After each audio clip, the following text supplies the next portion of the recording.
Thank you, Mr. President. First off, I want to say my heart goes out to my colleague and everybody who was affected by the devastating flooding. My chief of staff is from Midland and spent all weekend cleaning out her parents' and grandparents' places, drying out photos and records, and it's just unimaginable that that happened on top of what we've been facing as a state.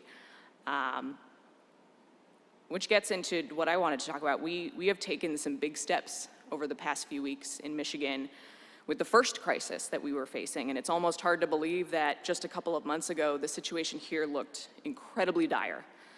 Michigan's trajectory on COVID cases and fatalities put us on track to become the next New York. The stories from hospital workers at Beaumont that flooded my inbox and my email and social media feed were terrifying and heartbreaking. And the stories from constituents who lost loved ones without ever saying goodbye were even worse. But Michiganders are tough. We see a threat and we spring into action.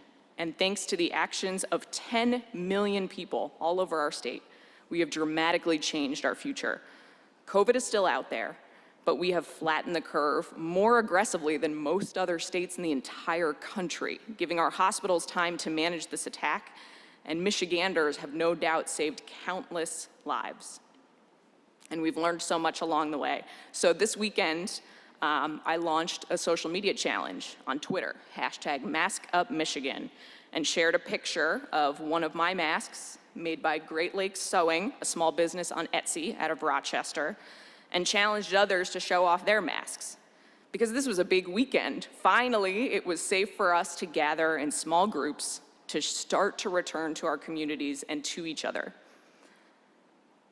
History has shown with pandemics and viruses like this that it can come back a second time, more brutal than the first time.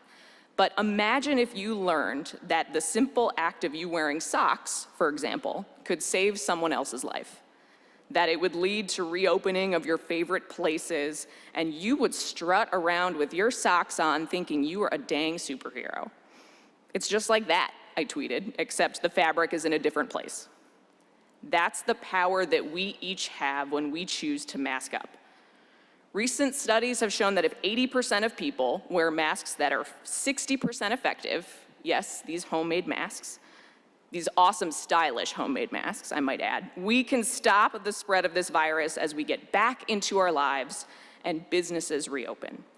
In fact, we see this playing out in Japan, which has long had a culture of mask wearing in public spaces, which has largely controlled the COVID-19 outbreak while still keeping public spaces, businesses, and public transit open. This social media challenge took off over the weekend. It has received almost 4,500 retweets and 20,000 likes. And I spent all weekend retweeting and sharing pictures of people showing off their masks from all over the state, from Traverse City to Jackson, Grand Rapids to Detroit. A woman shared an awesome mask that was blue buffalo plaid with little Upper Peninsulas tossed in it. People shared University of Michigan and Michigan State masks, and a couple shared a picture that showed that they are a house divided and were wearing different masks, but that they are in this thing together, and they noted that they will always be a house divided.